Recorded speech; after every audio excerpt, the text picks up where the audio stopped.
So halfway through the decade now, and you mentioned the plan for WatchMojo 2020, but we also are now looking towards WatchMojo 2030.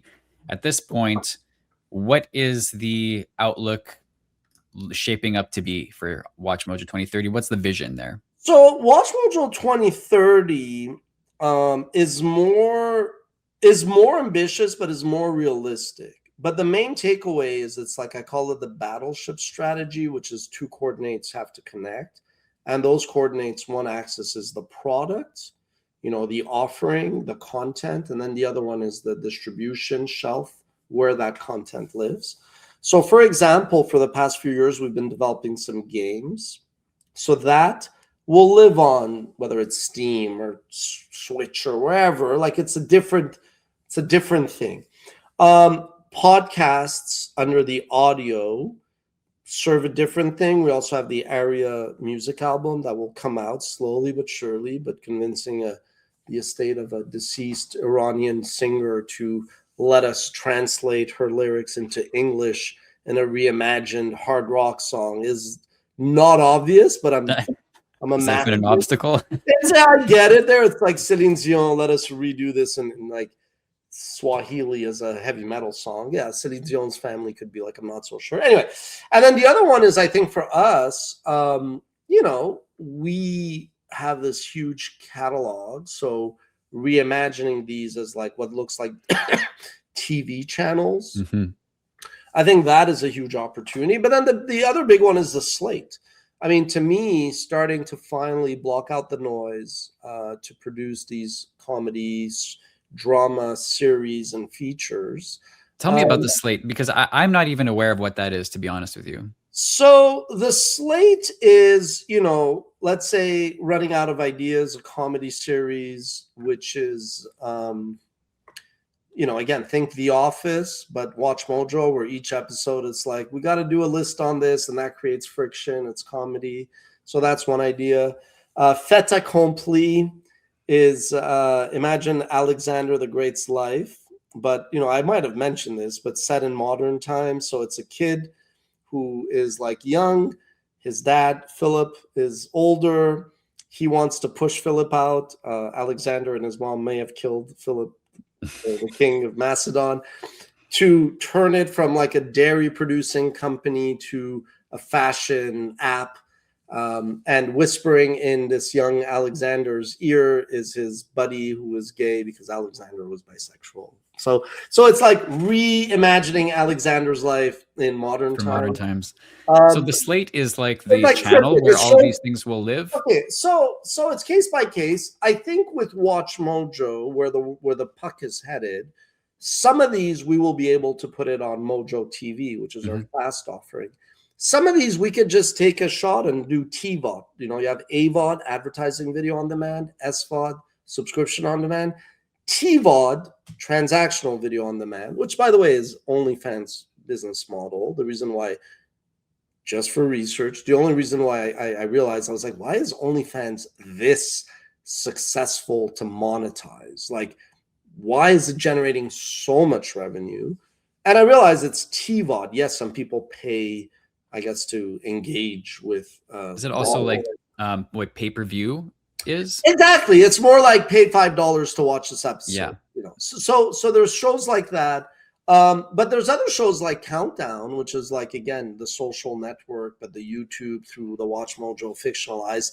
I mean, that could be something that Netflix or Paramount wants it for Paramount Plus or Roku or Tubi. So we have all these different projects. And yeah, before I was kind of like holding back because I was like, it seems very vain, very Mr. Hollywood. But that's where the media world is going. We can't expect just to do more top 10s, more clip-based. Like, people come to me and they throw out ideas and they're pretty low in terms of yield and potential. But instead of just saying this is bad, I'll go to the drawing board and I'll sit there and I'll come up with something. So I'm very, very bullish. And I've started to match it. So I'll be writing about these projects a bit more over the holidays, because I have like one gentleman, Tom Woodley, that I've known for a while. Well, he's going to help me with running out of ideas. One of our advisors, Chris Fenton, producer, A lot of credits to his name. He's helping me out with Countdown. There's no shortage. I think it's just time. But also the projects I'm doing now are like additive. It's like A times B yields C, which is far greater than A and B alone. Right. Cool. Well, that seems promising. We've already kind of talked about what 2026 is looking like, but maybe just to close out, what's one lesson that you learned from 2025 that you're going to take with you into next year? I mean, this is something that I hope people take away when they see like the expos, which is you all have a comparative advantage. There is something like this isn't about me. It's not about WatchMojo. There's something you, Rob, are really good at. There's something that Yvonne is better at than most other people. There's something that Joe on this producing the show is really, really like skilled at, that he is better at than other things he does, but he's also better at than others. And I feel like we have this mental block that, well, we can't really pursue that or run with that, either where you are now at a WatchMojo or where the world is. That second part, I think, is false. I do think that everybody really, really has the potential to be like the Wayne Gretzky, the Tiger Woods, the Michael Jordan of their racket. But you do have to marry like the self, the micro, with the macro and the community. So this is a great example. I could not have helped the Expos 20 years ago. Not because I'm any different, but because the economics, the macro is really different. So yes, you could say I don't have, the Rolodex or the financial means, but I'm not writing a $3 billion check. It's more like bring it together. And those skills I had then, but it was more the macro was off. So what I'm getting at is, I think whatever obstacle people create for themselves, it is self-imposed. It's a bit like you're driving in your sleep, not really, but in your sleep, you might see a wall in front of you. And your natural tendency is to slow down. In real life, please slow down. But in a way, when it comes to these things, that wall doesn't really exist. You created it. You think there's a wall. You think there's an obstacle. Here, the very same people that 2 weeks ago, maximum 3 weeks ago, were like, impossible, expos, not happening, no money. You know what those jabronis are telling me now? They're no longer saying the money's not there and it's impossible.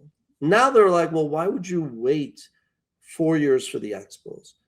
Go buy the Padres, go buy the Twins, go bid on an NBA team. And I'm like, oh, so it's no longer impossible. You know what I mean? Now it's fully feasible. Right. And you're telling me there's a better way, when a week ago you were like, there's no way. And I forgive them. I'm not like, you are betrayed me. I'm just like, so you see, you created these blocks in your head that I didn't create, you created. So that's the main takeaway, that I, even last year when I was on the beach, I was like, I don't know if we should do the podcast. I don't know if we should do whatever, anything, even you're like, I want to go to DC. There is some boondoggle with like UAP crazies.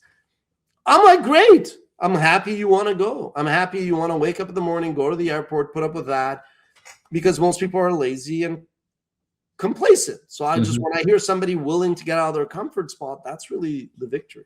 So that's the main takeaway, which is get out of your comfort spot. And when people say it's not possible, F them, kids. Wasn't it Henry Ford who said, if you think you can or you think you can't, you're right?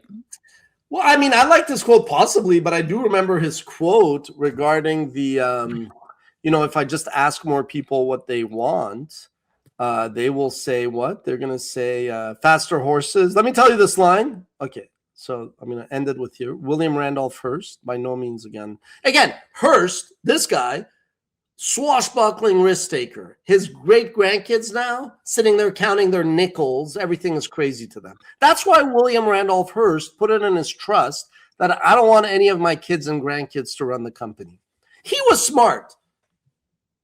The people here, they have their grandkids running their companies into the ground, but we're not going to go there. So this is his quote. Any man who has the brains to think and the nerve to act for the benefit of the people of the country is considered a radical by those who are content with stagnation and willing to endure disaster, end quote. You know exactly who I'm talking about in this village. That era is done. It's up to the people now. Do you want to continue to support this system that has held you down, or do you want to fulfill your potential and fulfill the city's potential? It's very simple. There's the past and there's the future. You pick your sides accordingly. Doesn't change my life, doesn't change the outcome. It's MLB's hands. But you understand exactly what I'm getting at.